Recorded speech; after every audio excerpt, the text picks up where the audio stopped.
श्लोक में जो कहा, च यह अंत काले, और जो पुरुष अंत काल में माम एव स्मरण, मेरे को ही स्मरण करता हुआ, क्लेवरम मुक्तवा, शरीर को त्याग कर, शरीर से मुक्त होकर, प्रयाति जाता है, यानी इस शरीर को छोड़ता है।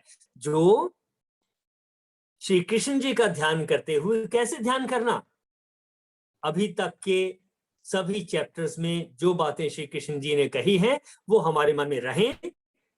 उन बातों को ध्यान में रखते हुए अगर हम व्यवहार करते रहे हैं, तब कहा है जो पुरुष अंतकाल में मेरे को ही स्मरण करता हुआ शरीर को त्याग कर जाता है, यानी कि अब मेरे मन में वो बातें हैं जिनको लेकर मैंने अगली मार्केट में जाना है, वह मद भावम, मेरे हिंदी में लिखा है स्वरूप को, लेकिन भावम को हम समझ रहे हैं भावनाएं, भाव, मद भावम, मेरे भाव को याति, प्राप्त होता है। कौन से भाव? दूसरे अध्याय में कहा कि आत्मा अमर है, फिर कहा संभाव में रहे, फिर समत्व योग की बात की गई, फिर अच्छा बुरा इन सारी चीजों में संभाव में अपने आप को रखें, ये सारी बातें कही गई। कुछ योग की बातें कही गई, ईश्वर के बारे में बातें कही गई।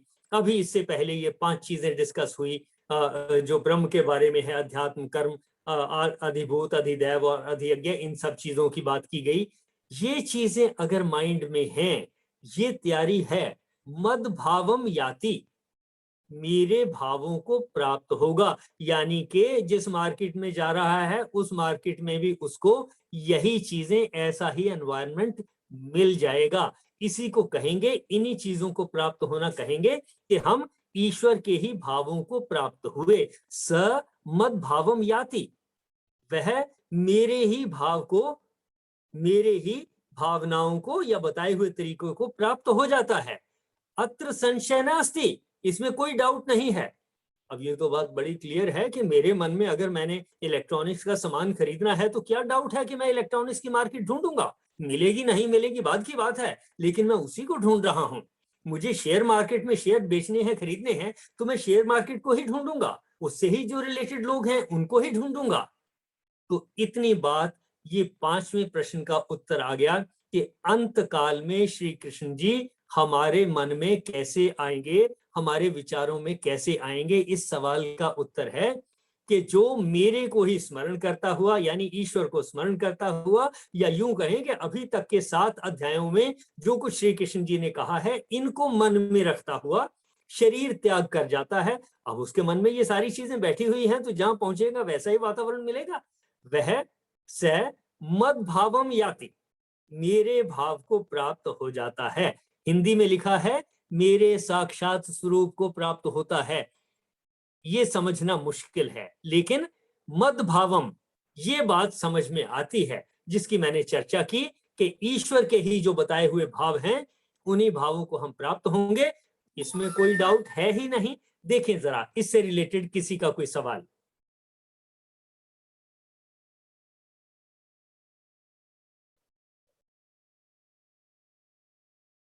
आज की चर्चा को हम इसी श्लोक तक, यहीं तक सीमित रखेंगे। और मेरे ख्याल से जो इतने दिनों से पिछले अध्याय के अंतिम श्लोकों का और उनमें जो प्रश्न आए उनके उत्तर का, ये सारी चर्चा पूर्णतया कंप्लीट हो गई होगी, ऐसा मैं मानता हूं। देखें जरा।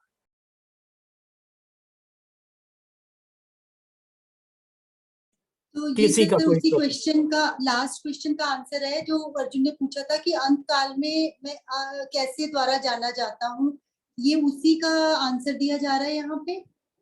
हाँ, ये बिल्कुल ठीक कही बात आपने। ये 5वें प्रश्न का या 6ठे प्रश्न का ही उत्तर है कि अंत काल में आप जो है स्मरण में कैसे आते हैं, या मैं कैसे आता हूं, उसी की बात है। जो पुरुष अंत काल में मेरे को ही स्मरण करता हुआ, तो मैंने कहा इस श्लोक के अर्थ के मुताबिक श्री कृष्ण जी को अंत काल में वही स्मरण करेगा जिसने अभी तक के जो 7 चैप्टर्स में बातें बताई गई हैं उनको ध्यान में रखा है, उनको हर रोज अपने क्रिया क्षेत्र में कार्यान्वित करते हैं उनको, और अपने व्यवहार में लाते हैं। ऐसा करते हैं तो हर रोज ही वो सारी बातें हमारे मन में आ रही हैं, अगले दिन के लिए जितना हमने पीछे तक का याद रखा है वो मन में रहता है और हमारा व्यवहार उसी के अनुसार बदलता है। दूसरों के प्रति हमारी भावनाएं नर्म होती हैं, कठोरता कम होती है। मैं ये नहीं कहता कि आपके सामने शत्रु आ जाएंगे तो आप लड़ोगे नहीं। गीता पढ़ने का ये अर्थ कदापि नहीं है कि अगर शेर सामने आ जाए और आप सोचो कि भाई जो करना है ईश्वर नहीं करना, मैं खड़ा हूं, खाता है खा दे, मारता है मारे, कोई प्रॉब्लम नहीं है। लेकिन अगर पास में पेड़ है तो मैं पेड़ पे चढ़ जाऊं, खड़े रहने से बात नहीं बनेगी। तो दूसरा मेरे सिर पे लाठी मारने की कोशिश करता है तो ये जरूरी है कि मैं उसको रोकूं, और जरूरत पड़े, जैसा कानून में भी कहा है, कि अपनी सुरक्षा में आप दूसरे के ऊपर हाथ उठा सकते हैं, डंडा मार सकते हैं, गोली चला सकते हैं, कानून इसकी मान्यता देता है। यानी कि अपनी सुरक्षा जरूरी है। कोई गीता किसी ग्रंथ के पढ़ने का, किसी भी अध्ययन का ये मतलब नहीं है कि आप खाना खाना बंद कर दें कि अपने आप उसने रोटी देनी होगी देगा, नहीं देनी होगी ना देगा। आप अपनी सुरक्षा बंद कर दें। आप कहें कि कुत्ता काटता है काट जाए, शेर की तो दूर की बात है, कभी जीवन में नजर आएगा, कुत्ते रोज नजर आ जाते हैं। और इसी तरीके से सड़क के बीच में जाके खड़ा हो जाए कि टक्कर मारनी है मार दे, मुझे कोई फिक्र नहीं है, बचाने वाला ईश्वर है, किसी ने टक्कर मारनी है मैं तो यहीं बीच में ही खड़ा होऊंगा, जो मर्जी रोक ले मैं तो यहीं बैठूंगा। ये मूर्खता की बातें होंगी। यानी कि हमें जो जरूरी बातें हैं अपनी सुरक्षा के लिए, अपने शरीर को अच्छा बनाने के लिए, ये स्वस्थ रहे इसके लिए, हमारे विचार अच्छे हों इसके लिए, हमारे कर्म अच्छे हों इसके लिए सारा कुछ करना है, प्रयास करना है। गीता को या किसी ग्रंथ को पढ़ने का ये मतलब कदापि नहीं कि हम सारा कुछ छोड़ करके बैठ जाएंगे, निठल्ले बैठ जाएंगे, ऐसा नहीं है। और ये जो अभी आपने कहा कि 5वें प्रश्न का यही उत्तर है। जो पुरुष अंतकाल में मेरे को ही स्मरण करता हुआ शरीर को त्याग कर जाता है, और कौन अंतकाल तक करेगा? जो पहले से प्रैक्टिस करता आया है। हम इतने महीनों से प्रैक्टिस करते आए हैं, इन सारे अध्यायों में जो लिखा है उसका रेपिटेशन करते आए हैं, रिवाइज करते आए हैं, और कैसे उसको हमने हर रोज अपने कार्य में परिवर्तित करना है इसकी रोज चर्चा करते आए हैं। और फाइनली आज मैंने ये कहा कि इस पूरी स्टडी का मतलब ये नहीं कि हम सोचें मेरा तो गुस्सा शांत हो गया, अब मैंने कुछ नहीं करना, बस चुप बैठा हूं, कुछ खाने को मिल जाएगा मिलेगा, कोई कुत्ता बिल्ली काटते हो काट दे, कोई गंदगी में बैठा हूं कोई फिक्र नहीं है, उसी ने कर नहीं, ऐसा नहीं है। हमें बचाव करना है। कहा है स वह मद भावम याति, मेरी भावनाओं को प्राप्त हो जाता है। कौन सी हम भावनाएं? जो 7 अध्यायों में अभी तक कही गई हैं, यही श्री कृष्ण जी के द्वारा बताई गई भावनाएं हैं, यही विचार हैं। स मद भावम याति, वह मेरे भावों को प्राप्त हो जाता है, इसमें कोई संशय नहीं। ये बिल्कुल ठीक, जैसा आपने कहा, ये 6ठे प्रश्न का अंतिम प्रश्न का उत्तर है। देखें,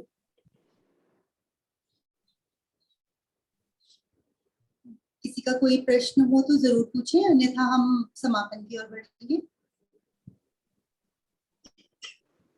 सर जी सरल हो गया फिर काफी, कि हम जैसे इस टाइम पर करेंगे आगे में वही सब कुछ मिलेगा फिर।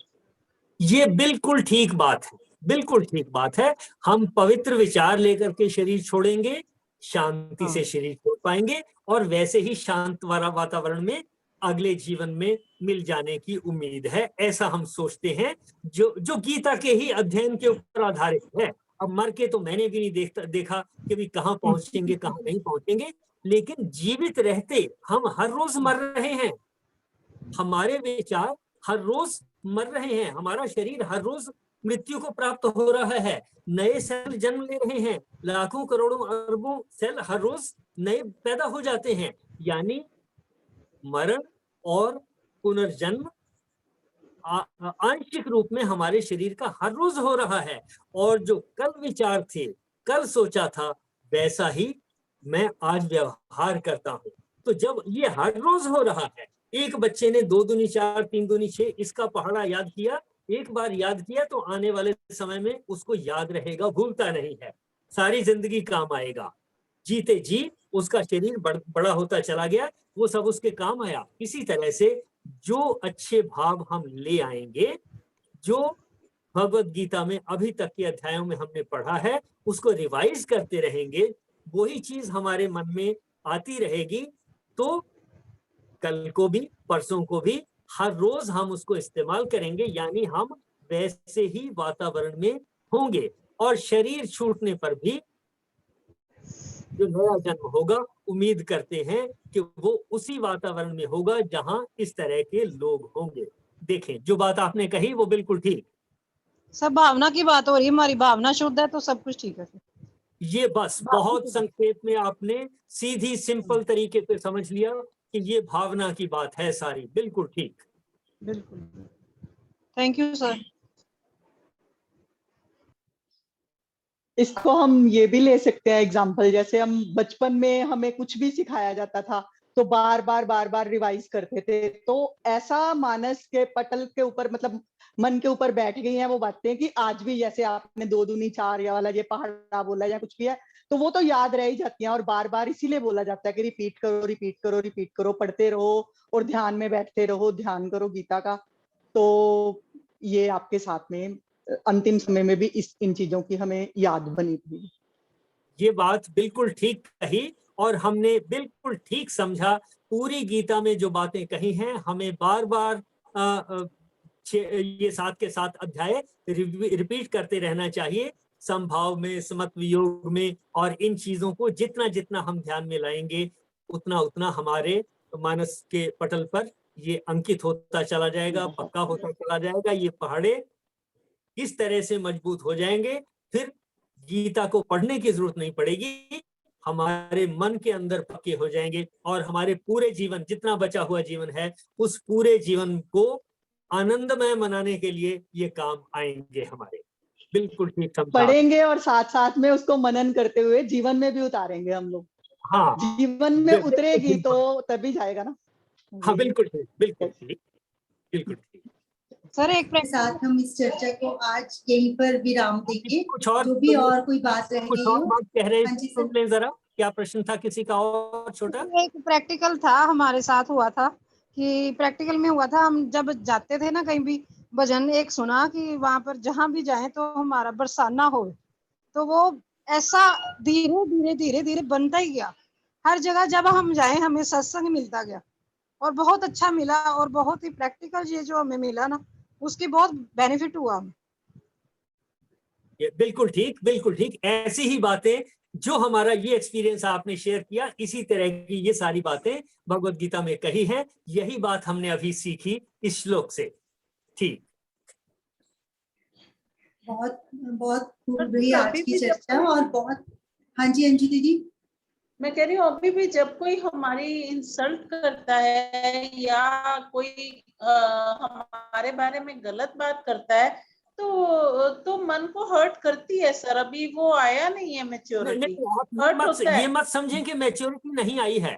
देखिए, जब कोई चीज हर्ट करती है, ये हमारी प्रकृति के अनुसार है कि चीजों ने हमें हर्ट करना है, लेकिन हम एक ही चीज का ध्यान रखें कि हम उसको कोसने की बजाय उसमें से ये ढूंढें जो इसने बात कही है, अगर ये सच है तो मुझे अपने आप को इम्प्रूव करना है, और अगर ये सच नहीं है तो मैंने कहना है कोई बात नहीं, इसको पता नहीं। ऐसा कहने से हम ये जो स्ट्रेस की आपने बात की, उस स्ट्रेस से बच जाएंगे। ऐसा है। बस देखें, इतना कह देती हूँ कि कोई नहीं, ये भी ईश्वर है, यही समझाया है। तब ये ध्यानात्म क्लास में ये बताया था कि ये भी ईश्वर का रूप है, चल कोई बात नहीं, कहने दो। बिल्कुल इतना बिल्कुल, कह ये के, ठीक बात है। हाँ, यही शांति का मार्ग है। इसी श्लोकों की, ये जो श्लोक है वो हमें दीदी वही सिखा रहे हैं शायद, कि अगर हम अपने अंतकाल को हमेशा याद रखेंगे ना, तो फिर शायद इन चीजों से बाहर निकलना थोड़ा सा। आपकी बात बिल्कुल ठीक है, सभी को हर्ट होता है और सभी हम एक जैसे ही हैं, कोई भी, बहुत कम होंगे हमारे में से जिनको कोई महसूस ही नहीं होता होगा। होते हैं एक तो ऐसे भी जो मन पे लेते ही नहीं है, बिल्कुल भी अगले क्षण भूल जाते हैं, पर हम में से ज्यादातर ऐसे ही हैं। पर अगर अंतकाल को याद में रखेंगे तो शायद फिर उन चीजों को छोड़ना आसान हो जाएगा, है ना, कि हमारी अपनी यात्रा है। और जैसे सर ने बताया बिल्कुल ठीक, कि अगर काम की है तो अपना ले, ईगो ना हो हमारे अंदर, और अगर नहीं काम की तो उसको मन पे हावी ना होने दें कि ठीक है छोड़ दो उस चीज को। आशु जी, जो आपने बात बहुत कही अच्छी। ये आती है शरः भावः अधिभूतम, ये अधिभूत की बात आपने कही। यही जो हम इन श्लोकों में चर्चा कर रहे हैं उसी की बात आपने कही है, बिल्कुल ठीक बात है। हमें शरण का ध्यान रखना है कि ये सारी चीजें नष्ट होने वाली है, इससे मन को शांति मिलती है और हम अच्छे कामों में लगते हैं। बिल्कुल ठीक। आपने जैसे अभी बोला है, तो गीता पढ़ने से हमें कम से कम ये तो पता चलना शुरू हो गया ना कि ये चीज हमारे इफेक्ट कर रही है। तो इसी अगर पता चल गया तो फिर हम वो आदत को छोड़ भी सकते हैं, इसीलिए छोड़ेंगे ना। अगर हमें पता चल रहा है कि वो इफेक्ट कर रहा है, किसी ने बोला है कुछ, तो उसके लिए यही है कि नहीं, हमें उन चीजों को अब खुद पर हावी होने ही नहीं देना है। खुद का अपना सेल्फ कंट्रोल खुद पे रखना है। ये यही बहुत करेंगे हम अच्छी लोग, बात कही आपने। अपना रिमोट खुद यही के पास हमारी प्रवृत्ति रखना है। है। बिल्कुल ठीक, यही हमारी और हमने प्रवृत्ति है, यही विकास है। और ठीक। हमने सिर्फ ब्लेसिंग्स को ही देखना है अंजू दीदी। मीन्स जैसे सर ने बोला कि ढूंढ ही लेते हैं, जिसको जो भी चाहिए, कहते हैं ना वो जिसको इलेक्ट्रॉनिक्स चाहिए वो इलेक्ट्रॉनिक्स का सामान ढूंढेगा। हम तो कहीं ढूंढने भी नहीं गए, फिर भी भगवान ने हमारे लिए घर बैठे इतना प्यारा सत्संग अरेंज कर दिया ना। बस उसी की खुशी में रहा करो, बाकी छोड़ो करो। हाँ देखो ना यार, हम कहीं जा रहे हैं, कहीं गए हैं, तो जहाँ पे कुछ भी मतलब बढ़िया बढ़िया मिल रहा है, कोई जरूरी थोड़ा कि कुछ पड़ा हुआ है खाने को, तो जो हमें पसंद है हम वही उठाएंगे ना। कोई जरूरत थोड़ा ठीक कि ठीक। कोई कुछ और दे रहा है तो हम लेंगे, हमें जो चाहिए हम वो लेंगे, उसमें से बढ़िया बढ़िया चीजें जो भी है। ब्लेसिंग्स थोड़ा को सा हम बढ़िया ले modify सकते हैं, करते दूसरी हैं। चीज को हम दूसरा ले सकते हैं, वो नहीं लेंगे। मैं थोड़ा सा मॉडिफाई करूंगा इसको। जो चाहिए वो ले लेंगे, इसकी बजाय हम कहें उसमें जो अच्छा है वो ले लेंगे। बिल्कुल वही वही कहना चाह रही हूँ मैं, कि जो अच्छा है हम वो लेंगे और दूसरी चीज की तरफ हम देखेंगे ही नहीं। बात ही खत्म यही पे हो जाती है कि ठीक है। ठीक। और अच्छे की पहचान वही है जो मेरे लिए फायदेमंद, परिवार के लिए, समाज के लिए, वातावरण के लिए, ब्रह्मांड के लिए फायदेमंद है, वही अच्छा है, उसी को लेना है। सर सत्संग से हमारे में चेंज आएगी तभी तो बेनिफिट है हमें। यह बिल्कुल ठीक, बिल्कुल ठीक। चेंज आनी चाहिए। इसी के साथ आज इस चर्चा को यहीं पर विराम देंगे। जनरली हम ये सेशन 6:30 तक ही रखते हैं। 5 मिनट के अंदर अंदर जो भी प्रश्न हो वो पूछकर उस सेशन को हम कंक्लूड करते हैं, क्योंकि सब लोग 5:30 से बैठे होते हैं इसमें। बहुत बहुत शुक्रिया सूद सर का। और बड़े ही अच्छे श्लोक हैं अगले, जो हमें पक्का ही लाइफ में काम आने ही आने हैं, क्योंकि अंत तो सभी का निश्चित है ही है। तो क्यों ना उसकी तैयारी इकट्ठे मिलकर की जाए। बहुत बहुत धन्यवाद सर का। सर्वे भवन्तु सुखिनः, सर्वे सन्तु निरामया, सर्वे भद्राणि पश्यन्तु, मा कश्चित् दुःख भाग् भवेत्। गौ माता की परम कृपा से सुख समृद्धि का बसेरा, गौधन से दुख दरिद्र भागे, सब ग्रंथों का सार घनेरा। बोल गौ माता की जय। बहुत सार्थक रही आज की चर्चा। इस पूरे सहयोग के लिए आप सभी का धन्यवाद और मेरी ओर से आप सबको थैंक यू। प्रणाम। सभी को प्रणाम।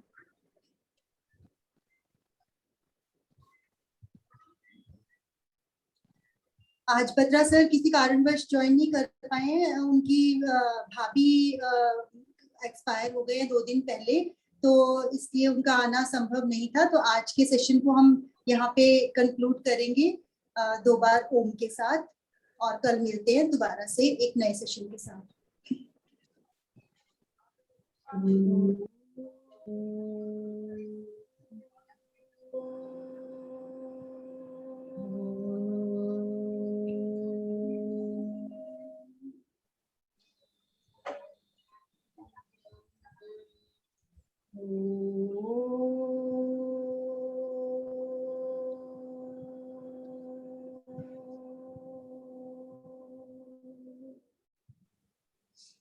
सभी का धन्यवाद, सभी के सहयोग के लिए शुक्रिया।